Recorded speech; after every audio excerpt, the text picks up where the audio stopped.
Monsieur Hassan Douane, la parole est à vous. Vous êtes directeur de l'école d'architecture, planification, design de l'Université Mohamed VI Polytechnique de Ben Guerir. Merci.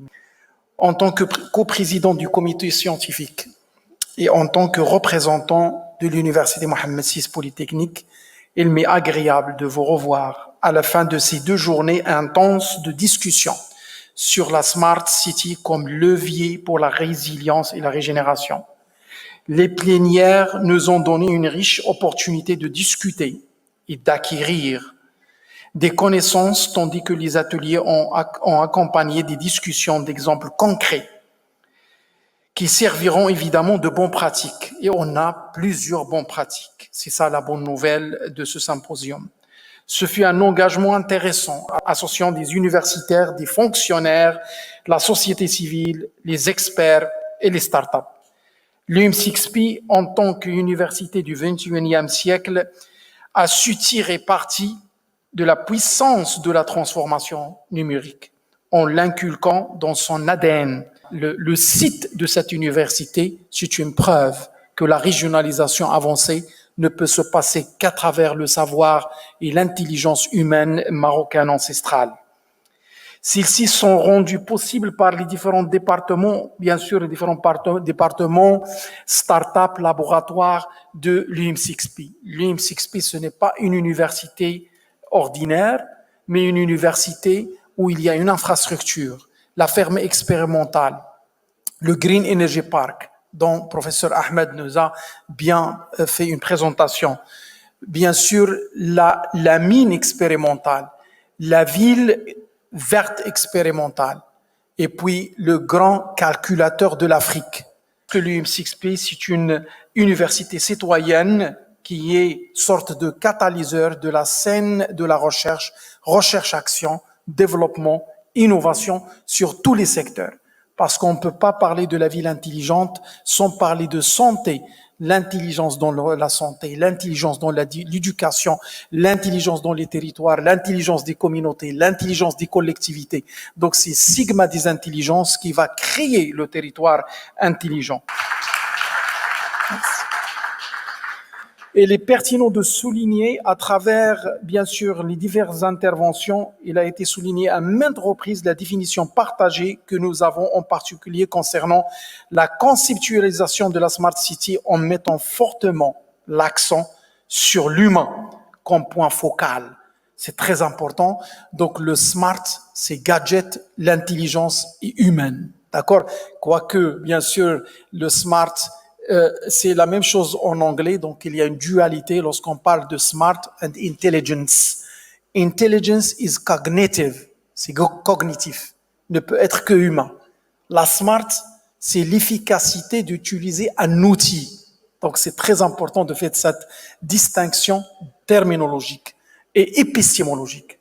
Et dans ce sens, donc la cérémonie d'ouverture, comme vous l'avez bien constaté, a donné la possibilité d'écouter et d'apprendre de hauts responsables publics. Et ça, c'est une bonne nouvelle, qui nous ont donné un avant-goût des efforts énormes mis en place pour soutenir la transition de tout le pays, le Maroc, vers une société intelligente et smart. C'était intéressant d'écouter les différents programmes des collectivités territoriales et du ministère de l'Éducation, ministère de l'Urbanisme et de l'Aménagement territoire. Donc la première plénière a commencé par une provocation du keynote speaker qui nous a demandé de développer non seulement des villes intelligentes, mais également des villes créatives. Et lorsqu'on parle créative, cette créativité ne peut être stimulée que par l'humain. D'accord? Mais la question des résolutions innovantes des problèmes qui donnent ce côté du smartness. La discussion de divers speakers, donc lors du panel, a souligné la nécessité de villes intelligentes centrées sur l'humain, donc des villes intelligentes qui s'étendent au-delà de l'infrastructure numérique, mais qui placent l'humain, l'intelligence humaine, au centre de l'intelligence numérique. Et je dis tout le temps, on ne peut pas substituer l'intelligence humaine par n'importe quel algorithme. L'algorithme, c'est un algorithme. Donc, le premier workshop sur la planification et gestion territoriale intelligente a apporté des éclairages intéressants tels que la nécessité de repenser les gadgets intelligents en ville, la nécessité de soutenir l'entrepreneuriat pour promouvoir des territoires intelligents et l'accompagnement des startups comme acteurs clés de l'innovation urbaine. Et lorsqu'on parle startup, s'il vous plaît, c'est pas seulement une tendance, non. Les startups, c'est pas seulement des jeunes, mais toutes les couches de la société, tous les âges doivent se réinventer et doivent être des entrepreneurs. Donc, lorsqu'on dit start-up, c'est pas le start-up dans le sens de la folie, mais dans le sens de simulation des synergies des humains pour réorienter leurs établissements humains pour qu'ils soient inclusifs, durables et résilients. Le deuxième workshop sur les collectivités territoriales marocaines à l'heure de la transformation digitale a réuni des acteurs importants de l'administration publique et de la communauté des startups propulsés par un exemple bien sûr par la nouvelle loi 55.19. Et d'ailleurs, le projet qui est un projet phare, c'est OpenGov Maroc, qui est un projet si important.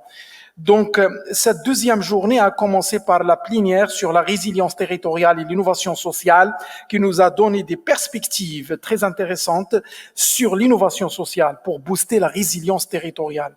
Le premier workshop de la journée Régénération urbaine, approches et pratiques innovantes nous a permis d'explorer différentes approches et projets de régénération. La troisième plénière sur la transformation digitale des services et usages a permis d'apporter des perspectives diverses sur la manière dont la transformation numérique doit se passer. Donc, le dernier workshop, la ville servicielle, City as a Service, pour la performance territoriale, a proposé des modèles de la nouvelle façon d'appréhender la prestation de services dans la ville.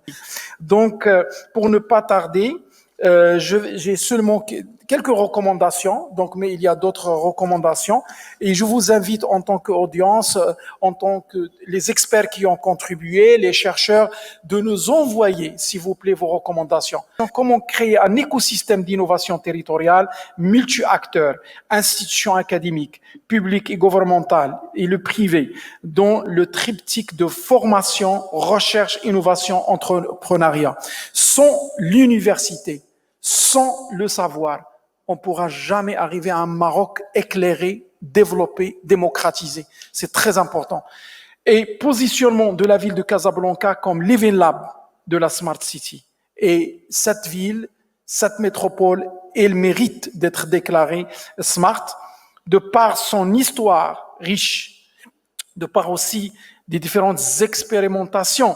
Et d'ailleurs, depuis le protectorat, la ville de Casablanca, attention, lorsque la France n'avait pas la loi d'urbanisme, le premier plan de restructuration de Casa par Henri Prost était une inspiration pour faire la restructuration de Paris vers 1929. Donc, c'est très important de dire que Casablanca, c'était aussi une ville d'expérimentation depuis le protectorat.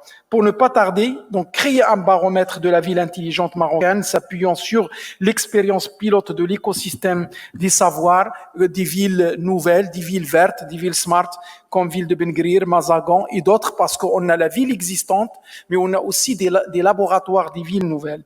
Reposer la ville intelligente comme catalyseur de l'intelligence des communautés, le génie savoir-faire local et de construire une ville centrée sur le... Merci beaucoup, Monsieur Hassan Douane.